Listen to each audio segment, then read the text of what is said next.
Welcome to మన TV. ముందుగా headlines చూద్దాం.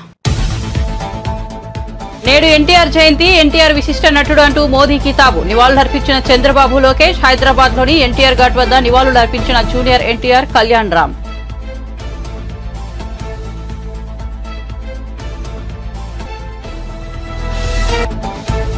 మూడు కేసుల్లోనూ వైసీపీ ఎమ్మెల్యే పిన్నెల్లికి ముందస్తు బెయిల్. జూన్ 6 వరకు అరెస్టు నుంచి రక్షణ. మధ్యంతర ఉత్తర్వులు జారీ చేసిన ఏపీ హైకోర్టు. ఎన్నికల కౌంటింగ్ ప్రక్రియ ముగిసే వరకు చర్యలేవీ తీసుకోవద్దని పోలీసులకు ఆదేశం.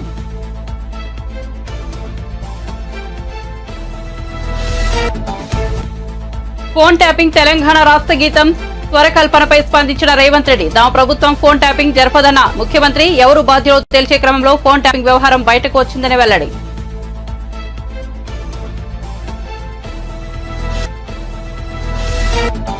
తెలుగు రాష్ట్రాల్లో సంచలనం. చిన్నారుల అమ్మకాల గుట్టురట్టు. ముఠా నుంచి 16 మంది చిన్నారులను కాపాడిన మేడిపల్లి పోలీసులు. వీరిలో చాలా మంది ఇతర రాష్ట్రాలకు చెందిన పిల్లలు ఉన్నట్లు గుర్తింపు.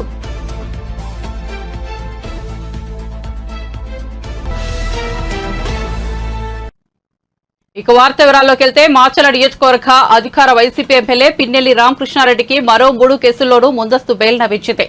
ఈ నెల 13వ పోలింగ్ రోజున రెంటచింతల మండలం పాల్వాయిగేట పోలింగ్ కేంద్రంలో ఈవీఎంను ధ్వంసం చేసిన కేసులో ఇప్పటికే ఆయనకు హైకోర్టు ముందస్తు బెయిల్ మంజూరు చేయడం తెలిసిందే. అయితే ఆ తర్వాత రోజు జరిగిన దాడులు, బాధితులను బెదిరించారనే ఆరోపణలపై పోలీసులు 2 కేసులు పెట్టారు.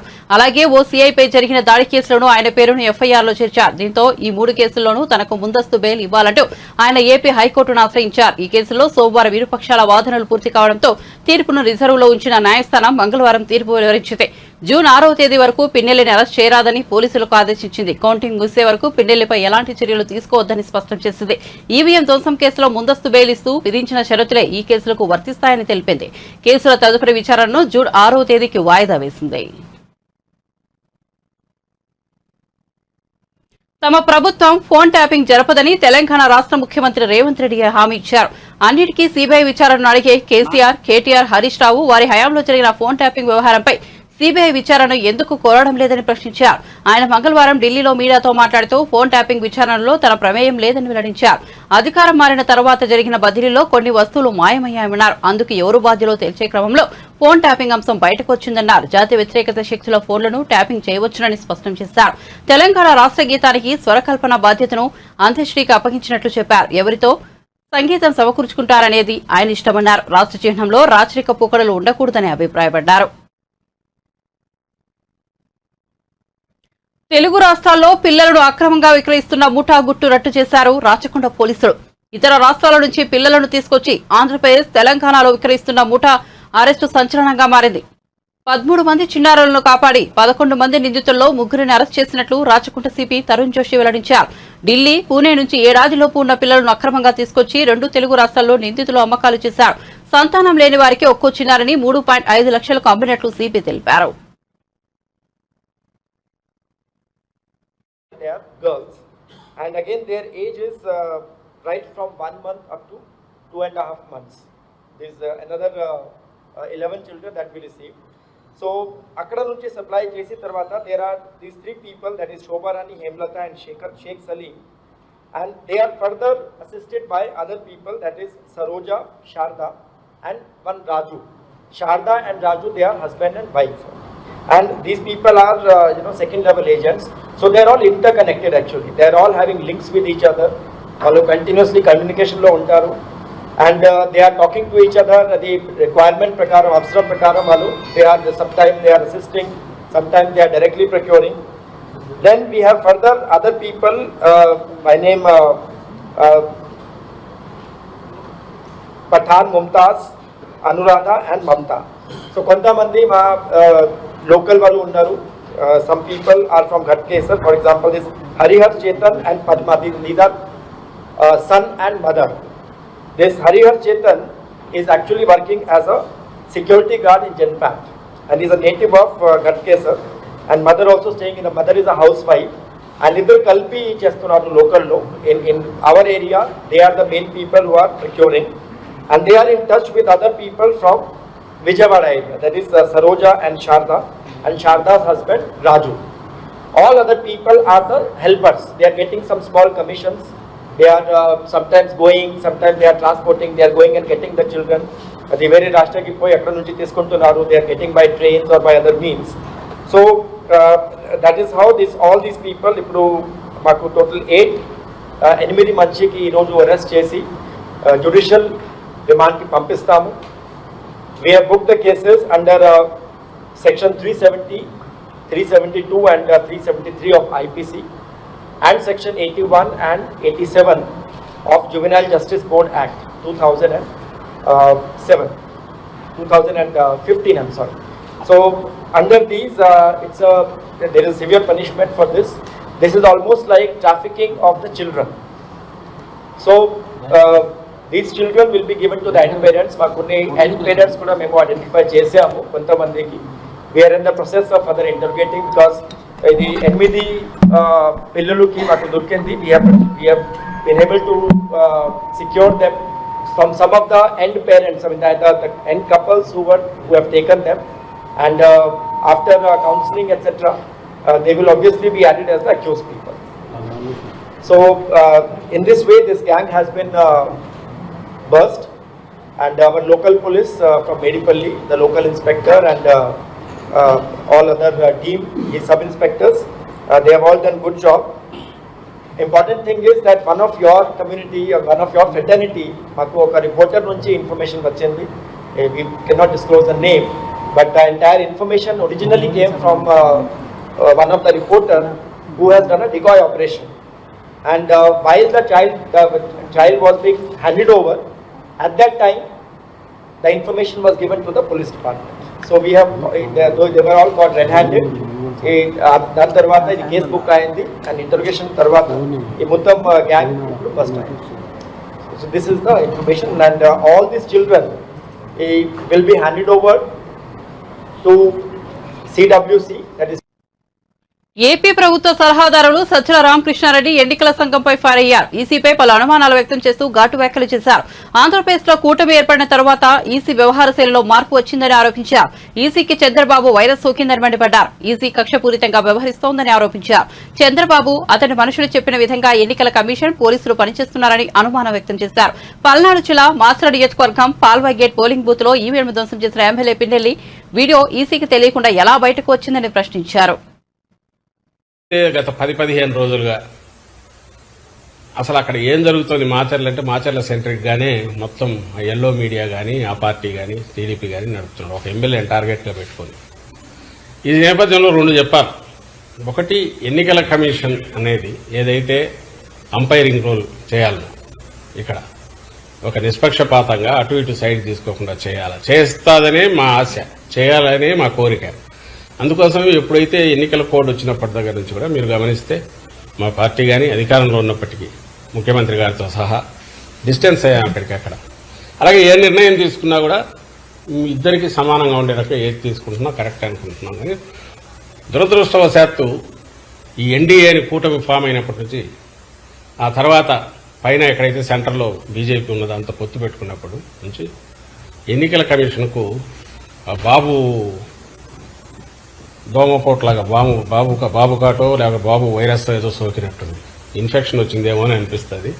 అది ఎంతవరకు పోయిందంటే ముందు అనుమానంగా ఉండేది ఇప్పుడు నిజమని కూడా అనిపించే రకంగా ఎన్నికల కమిషన్ వ్యవహరిస్తున్న తీరు. ఇప్పుడు ఆల్ ప్రాక్టికల్ పర్పసెస్ ప్రభుత్వాన్ని ఎవరు నడుపుతున్నారంటే ఎన్నికల కమిషన్ నడుపుతోంది, ఆంధ్రప్రదేశ్ ప్రభుత్వాన్ని కాదు, ఎక్కడైనా సరే. అది ఎంత జోక్యం చేసుకుంటోంది ఇప్పుడంటే ఇప్పుడు మీరన్న ఈ కేసుకు సంబంధించి మాచర్ల కేసులో కూడా అది కనిపిస్తుంది. అక్కడ ఆ రోజు ఈవీఎం జరిగిన సంఘటన ఏదైతే ఉందో దాని మీద మీరు పోవడానికి అసలు వీడియో ఎక్కడి నుంచి వచ్చింది దాని లేదు. అలాంటి వీడియోలు మిగిలినవి ఎందుకు రిలీజ్ చేయాలంటే వాటిని రిలీజ్ చేయదు ఎలక్షన్ కమిషన్. నువ్వు నిష్పక్షపాతంగా వ్యవహరిస్తున్నావంటే ఎక్కడెక్కడ ఈవీఎంలు డ్యామేజ్ అయినా ఉన్నాయో అవన్నీ బయట పెట్టాలి. బయట పెడుతూ దానికి ముందు తర్వాత జరిగినవి ప్రెమిసెస్లో ఏం జరిగిందో కూడా బయటకు రావాలి. అది ఎందుకు చేయట్లా? ప్లస్ ఆ వీడియో బయటకు వచ్చింది ఎట్లా వచ్చింది? వీడియో బయటకు వచ్చిందంటే మాకు తెలియదు సంబంధం లేదనడం కాకుండా ఇమ్మీడియట్ సీరియస్ కేసు పెట్టాలనా లేదా? కేవలం ఎన్నికల కమిషన్ ఆధ్వర్యంలో ఉంది కాబట్టి మిమ్మల్ని అడుగుతాం.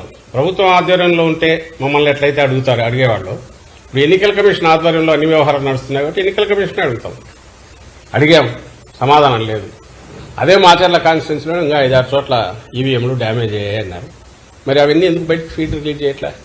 ఇదే పాల్వాయి గేట్ ఎక్కడ అంటున్నారు, బయట వీడియోలు మేము చూపించాము, ఎన్నికల కమిషన్కి ఇచ్చాము. ప్రెమిసెస్లో అడ్డంగా కొడుతున్నారు న్యూట్రల్ ఓటర్స్ కానీ, వైఎస్ఆర్సీపీ ఓటర్స్ కానీ, లేకపోతే ఎస్సీ బీసీ మైనారిటీలకు చెందిన ఓటర్లను కానీ రానివట్ల టీడీపీ వాళ్ళు అడ్డంగా కొడుతున్నారు.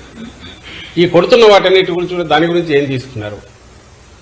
అన్నిటికంటే ముఖ్యంగా ఎవరు రీపోలింగ్ అడుగుతారు? బాధితుడు అడుగుతాడు. ఎందుకు టీడీపీ అడగట్లా? ఎందుకంటే వాళ్ళు కంఫర్టబుల్గా ఉంది కాబట్టి, గుద్దుకున్నారు కాబట్టి, అడ్డంగా వేసుకున్నారు కాబట్టి, రిగ్ చేసుకున్నారు కాబట్టి వాడు అడగట్లా. అఫెక్ట్ అయినారు కాబట్టి మా వాళ్ళు అడుగుతున్నారు. దానికి ఆన్సర్ ఇవ్వాలంటే నువ్వు అన్ని వైపులో చూస్తే తప్ప ఆన్సర్ ఇవ్వలేనప్పుడు ఏకపక్షంగా పోయి కేసు పెట్టి దాని మీద ఇంటీరియం బెయిల్ తెచ్చుకొని అంతవరకు ఎన్నికలు అయ్యేంతవరకు కూడా ఏ యాక్షన్ తీసుకోవద్దని కోర్టు నుంచి తెచ్చుకుంటే, కోర్టును కూడా మోసం చేసే రకంగా కోర్టు డైరెక్షన్ వచ్చిన తర్వాత పాత కేసులు తీసి దాంట్లో మళ్ళీ ముద్దాయిగా పెట్టి 307 పెట్టి ఓ సిఐ 10 రోజులు ఎక్కడ నిద్రపోతున్నాడండి వాడు సిఐ? అతనికి అప్పుడే దెబ్బ తగిలింటే అప్పుడే కదా కేసు ఇది కావాలి. 307 ఇప్పుడు ఎట్లా చూసేసింది? అది పెట్టి అది కూడా ఇప్పుడు కోర్టుది వచ్చిన తర్వాత మళ్ళీ 3 కేసులు దొరుకుతాయి అంటే వస్తే అరెస్ట్ చేయాలని ఈరోజు దాంట్లో కూడా ఇచ్చినట్టుంది. మళ్ళీ పెడతామో తెలియదు ఇంకొన్ని కేసుల్లో. ఈ విచ్హంటింగ్ కానీ లేదంటే విండిక్టివ్ కక్ష సాధింపుతో కానీ ఎన్నికల కమిషన్ పోవాల్సిన అవసరం ఏమొచ్చింది? దానికి ఎన్నికల కమిషన్ పరిధిలో పనిచేస్తున్న ఇప్పుడు పోలీసు యంత్రాంగం ఎందుకు పోతుంది? ప్రజలు ఆలోచించాలి దీని గురించి. ఇంతకంటే క్లాసిక్ కేసు ఎక్కడన్నా ఉంటుంది? మేము వేగ్గానే అట్లా. రెండవది, ఆ సిఐ తరఫున ఒక అనాథరైజ్డ్ ప్రైవేటు ఒక అడ్వకేట్ లాయర్ వచ్చేసి తను రిప్రజెంట్ చేస్తారు గవర్నమెంట్ దీని నుంచి. ఎవరు పర్మిషన్ ఇచ్చారు? ఎట్లా వచ్చాడు తెలియదు.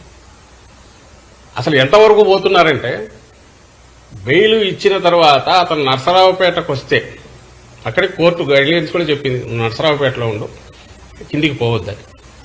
అక్కడే అతనికి సర్వేలెన్స్ పెట్టండి అంటే మేము సర్వేలెన్స్ పెట్టడానికి అతను ఇక్కడ లేడు కాబట్టి అతను పిలిపించండి, మేము సర్వేలెన్స్ పెట్టాలి కదా అంటే అది వయలేషన్ అంట. ఏమన్నా అర్థం ఉందండి ఇది? అంటే ఆ ఎక్స్టెంట్కి ఎందుకు పుష్ చేస్తున్నారు? పోనీ అందరి మీద ఇదే చేస్తున్నారా? మరి తాడిపత్రిలో నాకు తెలిసి ఆ అభ్యర్థి మీదుగా కేసులు ఉన్నట్టున్నాయి. వాడి జోలికి పోవట్లా. అక్కడ నాన్ అవైలబుల్ పెట్టచ్చు, 3 చేసి అక్కడ చేయట్లా. ఒక్క మాచర్ల మీదే ఇది పెడుతుంది. ఇంకా అనుమానాలు రావా? అనుమానాలు రావడం ఏంది? రుజువు కావట్లేదు. అక్కడ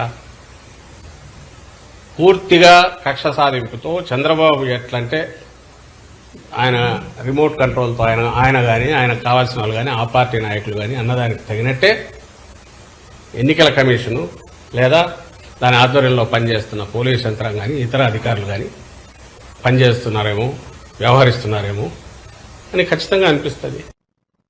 పోస్టల్ బ్యాలెట్ లోడ్ల లెక్కింపులో నిబంధనలను సడలిస్తూ సీఈఓ ప్రత్యేక గైడ్లైన్స్ ఇవ్వడం పట్ల వైసీపీ నేత పేర్ని నాని అభ్యంతరం వ్యక్తం చేశారు. అన్ని రాష్ట్రాలకు పోస్టల్ బ్యాలెట్ కవర్లు 13A, 13B నిబంధనలను పంపించారని తెలిపారు. గెజిటెడ్ అధికారం సంతకం పెట్టి స్టాంపు వేయాలని, స్టాంపు లేకపోయినా చేత్తో రాయకపోయినా సరే ఆమోదించబోమని చెప్పారని గుర్తు చేశారు. కానీ ఇప్పుడు కొత్తగా అలా స్టాంపు వేయకపోయినా చేత్తో రాయకపోయినా సరే ఆమోదించాలని అన్నారని తెలిపారు. దేశంలోని ఏ రాష్ట్రంలో నిబంధనలు ఏపీలోనే ఎందుకు తీసుకొచ్చారని ప్రశ్నించారు. వాళ్ళు స్టాంప్ వేయకపోయినా చూసి ఏమని పంపించారా అంటే, ఒకవేళ వాళ్ళు కనుక చేత్తో కూడా డిజిగ్నేషన్ రాయకపోతే స్పెసిఫిక్ సిగ్నేచర్లందరికీ కూడా అన్నీ కలెక్ట్ చేసి ఆ కౌంటింగ్ అధికారులకు ఇవ్వండి. ఆ కౌంటింగ్ అధికారులు ఇచ్చిన చోట ఒకవేళ వాళ్ళు స్టాంప్ వేయకపోయినా చేత్తో రాయకపోయినా ఆ స్పెసిఫిక్ సిగ్నేచర్ చెక్ చేసుకోవచ్చు అని చెప్పి నేను ఇచ్చాను. దీని మీద మా అభ్యంతరాన్ని వ్యక్తం చేశాం. ఎందుకంటే ఆ స్పెసిఫిక్ సిగ్నేచర్కి అంటే ఒకటి ముందు భారతదేశంలో ఏ రాష్ట్రంలో కూడా ఈ వెసులుబాటు లేనటువంటి ఇంటర్ప్రిటేషన్ ఈ రాష్ట్రంలో ఎందుకు ఇచ్చారు? ఒకవేళ మీరు ఏదైనా ఒక రాజకీయ పార్టీ మీకు ఈ సందేహాన్ని వెలబుచ్చితే మీరేం చేయాలి? కేంద్ర ఎన్నికల సంఘానికి ఇక్కడ రాయాల్సింది. ఇక్కడ ఎంత పెద్ద అభియోగాన్ని, నేరాన్ని అవతల చేస్తున్నారు మేము ఇచ్చిన పెద్దానికి మీరు కేంద్ర ఎన్నికల సంఘానికి రాస్తున్నారు కదా, మరి దీన్ని ఎందుకు రాయలేదు? రాయకుండా మిగతా రాష్ట్రాల్లో లేనటువంటి వెసులుబాటు ఈ రాష్ట్రంలోనే ఎందుకు ఇచ్చారనేది మా అభ్యంతరాన్ని వ్యక్తం చేస్తూ మీరు పునరాలోచించాలి. దీనివల్ల స్మూత్గా అంటే పారదర్శకంగా ఘర్షణ లేని వాతావరణంలో అత్యంత పారదర్శకంగా జరగాల్సినటువంటి ఎన్నికల ఓట్ల లెక్కింపు రసాబసా అయ్యేటువంటి కార్యక్రమం జరగబోతోంది. ఎందుకని మీ స్పెసిఫిక్ సిగ్నేచరు పెట్టిన సంతకం మీరు ఏదైతే ప్రొవైడ్ చేసి ఆర్ఓలకు ప్రొవైడ్ చేసినటువంటి స్పెసిఫిక్ సిగ్నేచర్ ఈ బ్యాలెట్ పేపర్ మీద ఈ ఫారం కవర్ 13B 13Cలో ఉన్నటువంటి మీరు చేసినటువంటి వాటి మీద ఆ సంతకం చిన్న స్ట్రోక్ తేడా వచ్చినా ఎవరో ఒకరు అబ్జెక్ట్ చేస్తారు. ఎంతమంది ఏజెంట్లు ఉంటారు? 15-20 మంది కౌంటింగ్ ఏజెంట్లు ఉంటారు. ఒక్కడు అబ్జెక్ట్ చేసినా కూడా అది అభ్యంతరమే. ఈ గొడవలకు దారితీసేటువంటి పరిస్థితులు. ఎందుకని ఇంకోటి చెప్తున్నాం, ఆ ఇంటర్ప్రిటేషన్లో కూడా వారు రాసే దాంట్లో కూడా ఏమని రాశారంటే ఫెసిలిటీ సెంటర్ అంటే ఫెసిలిటేషన్ సెంటర్. పోస్టల్ బ్యాలెట్ వెయిటాకి ఫెసిలిటీ సెంటర్ కూడా ఆర్ఓలే ప్రొవైడ్ చేశారు. కాబట్టి రాజ్యాంగం ఏం చెప్తుందంటే ప్రాథమిక హక్కు ఓటు వేయటం అంటది, అంతేగాని అది సీక్రెట్గా ఉండాలి. ఈ రచ్చలో ఏమవుతుంది, ఆ ఓటు ఎవరిదో తెలుస్తుంది, చెప్పాల్సిందే కదా. ఓటు ఎవరిదో తెలిసేటువంటి పరిస్థితులు ఉన్నాయి. రెండవది సీక్రెసీ అనేది మనకి రాజ్యాంగం చెప్పి ఎలక్షన్ కమిషన్ ఆఫ్ ఇండియా చెప్పినటువంటి సీక్రెసీ అనేది పోతుంది. రెండవది రచ్చ రభస అయ్యేటువంటి కార్యక్రమం. సహజంగా మనమే ఉంటాం, బ్యాంకుకి వెళ్ళినప్పుడు స్పెసిఫిక్ సిగ్నేచర్ పెట్టమన్నప్పుడు మానవ నైజం చాలా జాగ్రత్తగా మన సంతకాన్ని పెడతాం. అదే ఒక 100 చెక్కులు ఇచ్చి 100 మీద నీ సంతకం పెట్టమంటే ఖచ్చితంగా స్ట్రోకులు తేడా ఉంటాయి. లేదు నువ్వే 100 సంతకాలు కాగితాలు ఇచ్చి ఒకేసారి 100 సంతకాలు పెట్టమంటే నిర్లక్ష్యం వస్తుంది, విసుగు వస్తుంది. మరి స్ట్రోక్ తేడా ఉంటే అబ్జెక్షన్ చేస్తే ఇదంతా రచ్చే కదా, గొడవలకు దారి తీసేటువంటి పరిస్థితులే కదా. ఎలక్షన్ కమిషన్ ఆఫ్ ఇండియా చెప్పనటువంటి నియమావళిని మీరు ఎట్లా ఇంటర్ప్రిట్ చేస్తారు? చేయకూడదు కదా. ఎలక్షన్ కమిషన్ ఆఫ్ ఇండియా లేనటువంటి నియమావళిని, వెసులుబాటుని కేవలం ఆంధ్రప్రదేశ్ రాష్ట్రంలో ఒక రాజకీయ పార్టీ వచ్చి కాగితం ఇవ్వగానే ఈ రకమైన ఇంటర్ప్రిటేషన్ ఇవ్వటం అనేది ఎలా పారదర్శకంగా ఉంటుంది, ఎలా నిష్పక్షపాతంగా ఉంటుంది? కాబట్టి దీన్ని పునరాలోచించాలని చెప్పని ఆంధ్రప్రదేశ్ రాష్ట్ర ఎన్నికల సంఘాన్ని మేము కోరటం జరిగింది. దీన్ని కూడా వారు కూడా చూపించడం జరిగింది. వారు కూడా తీశారు బయటికి. వారు కూడా ఎలక్షన్ కమిషన్ ఆఫ్ ఇండియాలో చూసి అన్నీ కూడా చెప్పాం. ఈ రికమెండేషన్ మరి వారికి ఇవ్వడం జరిగింది. ఇచ్చి టీడీపీ వ్యవస్థాపకుడు దివంగత మాజీ ముఖ్యమంత్రి ఎన్టీఆర్ 101వ జయంతి సందర్భంగా ఆయన కుటుంబ సభ్యులు నివాళులర్పించారు. హైదరాబాద్లోని ఎన్టీఆర్ ఘాట్లో ఆయన మనవళ్లు జూనియర్ ఎన్టీఆర్, కళ్యాణ్ రామ్ అంజలి ఘటించారు. తెల్లవారుజాము నుంచే ఘాట్ వద్దకు చేరుకుని తాతను స్మరించుకున్నారు.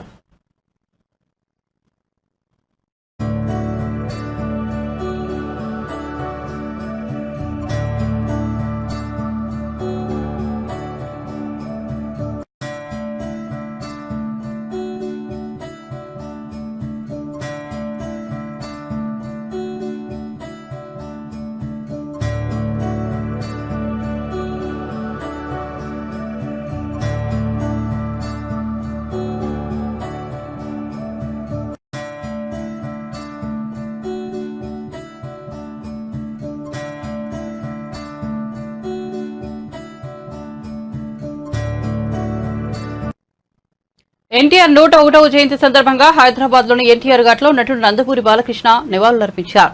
అనంతరం ఆయన మీడియాతో మాట్లాడుతూ రాజకీయ చైతన్యం తీసుకొచ్చిన మహానీయుడు ఎన్టీఆర్ అని కొనియాడారు. తెలుగువారి ఆరాధ్య దైవం ఎన్టీఆర్ అని, ఆయన స్ఫూర్తిని ఎంతో మంది అందిపుచ్చుకున్నారని తెలిపారు. రైతు కుటుంబంలో పుట్టిన ఎన్టీఆర్ మొదట చదువుకే ప్రాధాన్యత ఇచ్చారని, ఆ తర్వాత చిత్రరంగంలోకి వచ్చారన్నారు. ఆయన కంటే నవరసాలకు అలంకారమని అన్నారు. నటనకు విశ్వవిద్యాలయం కొనియాడారు. సినీ రంగంలో మొకటం లేని మహారాజుగా వెలుగొందుతున్న సమయంలోనే రాజకీయాల్లోకి వచ్చారని తెలిపారు.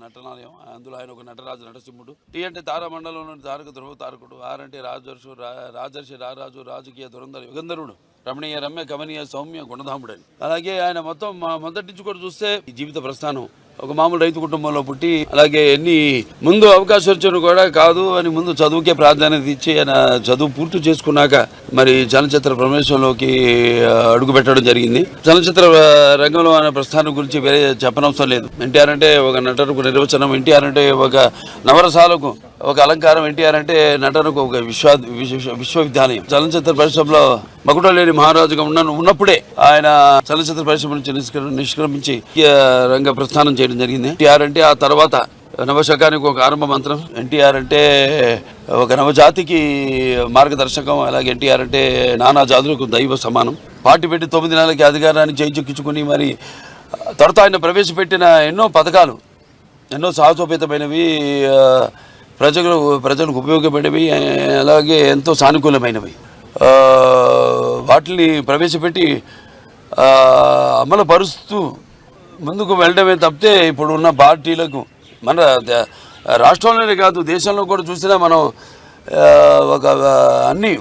ఒక విప్లవాత్మకమైన సంస్కరణలు అయితేనేమి, సంక్షేమ అభివృద్ధి కార్యక్రమాలు అయితేనేమి తీసుకొచ్చిన అభినవ్ అంబేద్కర్, నందమూరి తారక రామారావు గారు, ఎవరైనా ఆయన పేరు చెప్పుకొని ఆయన చేపట్టిన పథకాలని చెప్పుకునే ఇప్పుడు ఏ పార్టీ అయినా ముందుకు సాగాల్సిందే తప్ప వాళ్ళకి వేరే గతి లేదు. అది ఎన్టీఆర్ గారి అంటే పేదల ఆకలి తెరిచిన అన్న ఆయనే. అలాగే భవితకు భవిష్యత్తు ఇచ్చిన అమ్మ ఆయనే.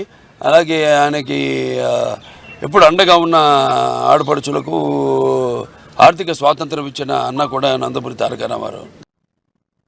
టీడీపీ వ్యవస్థాపకుడు ఎన్టీఆర్ 101వ జయంతి సందర్భంగా ఆయన కుటుంబ సభ్యులు నివాళులర్పించారు. హైదరాబాద్లోని ఎన్టీఆర్ ఘాట్ వద్ద ఆయన కుమార్తె బీజేపీ ఏపీ అధ్యక్షురాలు పురంధేశ్వరి, భర్త దగ్గుపాటి వెంకటేశ్వరరావుతో కలిసి అంజలి ఘటించారు. ఎన్టీఆర్ ఆశీస్సులు తెలుగు ప్రజలందరికీ ఉండేలా ప్రార్థిస్తున్నట్లు తెలిపారు.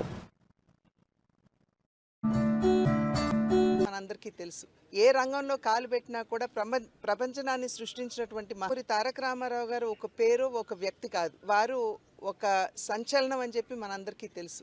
ఏ రంగంలో కాలు పెట్టినా కూడా ప్రపంచనాన్ని సృష్టించినటువంటి మహనీయులు వారు. చలనచిత్ర రంగంలో 320 సినిమాలకు పైగా వారు నటించి రాజు నుండి నిరుపేద వరకు, దేవుడు నుండి రాక్షసుడి వరకు, నాయకుడి నుండి ప్రతి నాయకుడి వరకు ప్రతి పాత్రలో జీవించి ఈరోజు తెలుగు ప్రేక్షకుల హృదయాల్లో చెరగని ముద్ర వేసినటువంటి వారు రాజకీయంలోకి వచ్చిన తర్వాత, ప్రజా ప్రస్థానంలోకి అడుగుపెట్టిన తర్వాత రాజకీయాలు కేవలం అధికారాన్ని ప్రాప్తించడానికి మాత్రమే కాదు, ఆ అధికారాన్ని సేవా మాధ్యమంగా ఏ విధంగా వినియోగించుకోవచ్చో అనేక సంక్షేమ పథకాల్ని ప్రవేశపెట్టి ప్రజలకి నిజంగా రాజకీయాలకి ఒక సరికొత్త నిర్వచనాన్ని పలికినటువంటి మహనీయులు వారు. ఈనాడు వారు చిరస్మరణీయులుగా ప్రతి ఒక్కరి తెలుగు హృదయాల్లో ఉన్నారు అని అంటే తెలుగు వారికి ఒక ప్రత్యేక భాష, ఒక ప్రత్యేక చరిత్ర ఉన్నది, వారికి ఒక ప్రత్యేకమైనటువంటి ఉనికి ఉన్నది అని చెప్పి ప్రపంచానికి చాటినటువంటి నేపథ్యంలో ఈరోజు తెలుగు వారందరి హృదయాల్లో కూడా చిరస్మరణీయులుగా వారు నిలిచి ఉన్నారు. వారికి నా నివాళులు అర్పిస్తూ వారి చల్లని చూపు కేవలం వారి కుటుంబం మీద మాత్రమే కాకుండా తెలుగు వారందరి మీద కూడా ఉండాలి అని చెప్పి ప్రార్థిస్తున్నాను. సాహసానికి మారుపేరు ఎన్టీఆర్ అని టీడీపీ నేత రఘురామకృష్ణ అన్నారు. ఎన్టీఆర్ జయంతి సందర్భంగా ఆయనకు నివాళులు అర్పించారు. భారతరత్న పురస్కారానికి పూర్తి అర్హత ఉన్న వ్యక్తి ఎన్టీఆర్ అని కొనియాడారు. ఆయనకి నివాళి ఇక్కడ అర్పించడానికి వచ్చా. నా చిన్నతనం నుంచే అంటే నాకు ఊహ తెలిసిన దగ్గర నుంచి నేను ఎన్టీ రామారావు గారి అభిమాని. 1994లో ఎన్టీ రామారావు గారు సాధించిన విజయాల్లో కల్లా అతి గొప్ప విజయం ఈనాడు మళ్ళీ ఆయన స్ఫూర్తితో ఈ 2024లో చంద్రబాబు నాయుడు గారి నాయకత్వంలో సాధించబోతున్నాం అని ఖచ్చితంగా చెప్పడానికి నేను గర్వపడుతున్నా. ఇంకొక 7 రోజుల్లో అదే వస్తుంది. సాహసానికి మారుపేరు రామారావు గారు. సరే, రామారావు గారి సినిమాల గురించి ఆయన ఎంత గొప్పవాడో చెప్పడానికి ఎన్ని రోజులు మాట్లాడుకున్నా అది సరిపోదు. ఆయన చిరస్మరణీయుడు, తిరస్మరణీయుడే కాదు చిరస్మరణీయుడు. నాకు ఒక 5-6 సందర్భాల్లో 91 నుంచి 94 ఆ మధ్యన రామారావు గారితో కాస్త సన్నిహితంగా ఒక 5-6 సార్లు అంటే సుమారు 1 గంట సేపు అలా గడిపే అవకాశం దక్కింది. అది నా జీవితంలో మరపురాని మధుర క్షణాలని చెప్పి నేను ఖచ్చితంగా చెప్పగలను. ఆయన ఒక గొప్ప మానవతావాది. అటువంటి మానవతావాది ఈ శతాబ్దంలో లేరనే నా పరిపూర్ణ విశ్వాసం. భారతరత్న అవార్డుకి గౌరవం రావాలి అంటే అంటే గౌరవం తగ్గింది అని నేను అంటలేదు, కానీ ఆ అవార్డుకి పునర్వైభవం రావాలి అంటే ఖచ్చితంగా నందమూరి తారక రామారావు గారికి ఆ అవార్డు ఇచ్చి తీరాలి. ఎంతోమంది నాయకుల్ని మనం స్మరించుకుంటున్నాం, కానీ ఎన్టీ రామారావు గారి స్థాయి ఆ నాయకులు అందరికన్నా కూడా అతిపెద్ద స్థాయి. తెలుగు రాష్ట్రాలు రెండిట్లోనూ రామారావు గారి జయంతిని మరి ఒక రాష్ట్ర ప్రభుత్వం సెలవు ప్రకటించాలి అని నేను పని దొంగలాగా మాట్లాడను, కానీ సెలవు ప్రకటించకపోయినప్పటికీ కూడా రాష్ట్ర ప్రభుత్వం స్పెషల్గా 2 రాష్ట్ర ప్రభుత్వాలు కూడా రామారావు గారి జన్మదినాన్ని ఒక తెలుగువారి ఉత్సవంగా ప్రకటించాలి. ఆ రోజు ప్రత్యేకంగా ప్రభుత్వ కార్యాలయాలన్నింటిలో, ఇప్పుడు ఆ పక్కన ఉన్న సెక్రటేరియట్ ఎలా ఉందో అలాగా ప్రభుత్వ కార్యాలయాల్లో ఒక అంబేద్కర్ జయంతి ఎన్నో జరుపుకుంటున్నాం, మనం జగజీవన్ రామ్ జయంతి జరుపుకుంటున్నాం. అంతకు ఆ స్థాయిలో మనం తెలుగువారందరూ కూడా, ప్రపంచంలో ఉన్న తెలుగువారందరూ కూడా నందమూరి తారక రామారావు గారిని గౌరవించుకోవాల్సిన అవసరం ఉంది. ఖచ్చితంగా రాబోయే నెక్స్ట్ భారతరత్న మన నందమూరి తారక రామారావు గారికే ఇచ్చి కేంద్ర ప్రభుత్వం గౌరవిస్తుందని చెప్పి నా పరిపూర్ణ విశ్వాసం. ఆ దిశగా తెలుగు ప్రజలందరూ కూడా ప్రతిజ్ఞ చేసి, అంటే అవార్డు తెచ్చుకుంటే వచ్చేది కాదు, అయినప్పటికీ కూడా మరి కొన్నిసార్లు కొంతమంది గొప్ప వ్యక్తుల వ్యక్తిత్వాన్ని గుర్తు చేయవలసిన అవసరం ఉంది. ఆ బాధ్యత తెలుగువాడు అని చెప్పుకోవడానికి గర్వపడేలాగా చేసిన మహానుభావుడు ఎన్టీ రామారావు గారు. సంక్షేమ కార్యక్రమాలకి ఆదికర్త, సృష్టికర్త ఎన్టీ రామారావు గారు. అటువంటి మహానుభావుడిని ఈ 101వ జయంతి సందర్భంగా ఇక్కడికి వచ్చి వారికి నివాళి అర్పించినందుకు మరొక్కసారి ఒక తెలుగువాడిగా తెలుగు జాతి ఖ్యాతిని ప్రపంచంలోని నలుమూలలా విస్తరించిన ఆ విశ్వవిఖ్యాత నట సార్వభౌముడికి, ఆ విశ్వవిఖ్యాత మానవతావాదికి మరొక్కసారి శిరస్సు వచ్చి నమస్కారం చేస్తూ జోహార్ ఎన్టీఆర్, జోహార్ ఎన్టీఆర్, జై తెలుగుదేశం. నందమూరి తారక రామారావు గారి 101వ జయంతి సందర్భంగా ఆయనకి నివాళి. తిరుమల శ్రీవారిని నిర్మాత దిల్రాజు కుమార్తె హర్షితారెడ్డి, లవ్ మీ చిత్ర నటుడు ఆశీష్ రెడ్డిలు దర్శించుకున్నారు. వీఐపీ ప్రారంభ విరామ దర్శన సమయంలో వీరు స్వామివారి సేవలో పాల్గొన్నారు. గర్భాలయంలో స్వామివారిని దర్శించుకుని లవ్ మీ చిత్రం విజయవంతం కావాలని ప్రార్థించారు. త్వరలో రామ్ చరణ్ కథానాయకుడిగా నటించిన గేమ్ చేంజర్ చిత్రం ప్రేక్షకుల ముందుకు రానున్నట్లు హర్షితారెడ్డి తెలిపారు. దర్శనం బాగా అయింది. ఇంతకంటే మంచి మాకు బ్లెస్సింగ్ దొరకదు. అందుకే ప్రతి సినిమాకి మాకు రిలీజ్ అయిన వెంటనే ఒక 1-2 డేస్లో వెంకటేశ్వర స్వామి దర్శనం చేసుకోవడానికి వస్తాం. చాలా రిఫ్రెషింగ్ ఉంది, చాలా హ్యాపీగా ఉంది. అండ్ థ్యాంక్ యూ వెంకటేశ్వర స్వామి మమ్మల్ని దీవించారని కోరుకుంటూ సినిమాకి వెళ్ళండి, లవ్ మీ ఫ్యూచర్ చూస్తూ ఉండండి నెక్స్ట్ సినిమాలు వచ్చేదాకా. ఐ హోప్ అందరికీ నచ్చుతుంది. థ్యాంక్ యూ మీడియా వాళ్ళందరికీ. ఒక పాజిటివ్ మెసేజ్. నెక్స్ట్ సెల్ఫిష్ ఉంది, దాని తర్వాత సితారా ప్రొడక్షన్స్లో ఒక సినిమా ఉంది, అది త్వరలో అనౌన్స్ చేస్తాం. లవ్ మీ మూవీ మొన్న రిలీజ్ అయింది, చాలా బాగా రెస్పాన్స్ వస్తుంది. వెరీ డిఫరెంట్ కంటెంట్ మూవీ అనేసి. మేమందరం వెంకటేశ్వర స్వామి భక్తులం, మా ఫ్యామిలీ అంతా. సో ఏ మూవీ రిలీజ్ తర్వాత అయినా స్వామివారి దగ్గరకు వచ్చి. బులెటిన్ ముగించే ముందు హెడ్లైన్స్ మరోసారి చూద్దాం. నేడు ఎన్టీఆర్ జయంతి, ఎన్టీఆర్ విశిష్ట నటుడు అంటూ మోదీ గీతాం. నివాళులర్పించిన చంద్రబాబు, లోకేష్. హైదరాబాద్లోని ఎన్టీఆర్ ఘాట్ వద్ద నివాళులర్పించిన junior NTR, Kalyan Ram.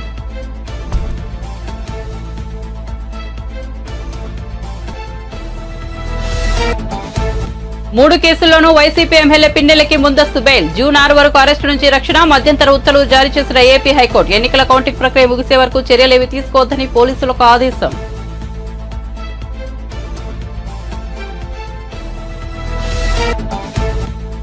Phone tapping. Telangana రాష్ట్ర గీత స్వరకల్పనపై స్పందించిన రేవంత్ రెడ్డి. తమ ప్రభుత్వం ఫోన్ ట్యాపింగ్ జరపదన్న ముఖ్యమంత్రి. ఎవరు బాధ్యులో తేల్చే క్రమంలో ఫోన్ ట్యాపింగ్ వ్యవహారం బయటకు వచ్చిందని వెల్లడి.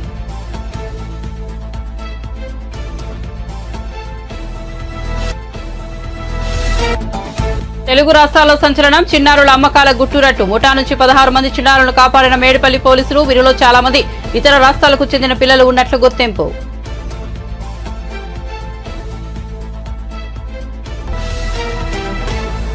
మరిన్ని అప్డేట్స్ కోసం చూస్తూనే ఉండండి మన టీవీ.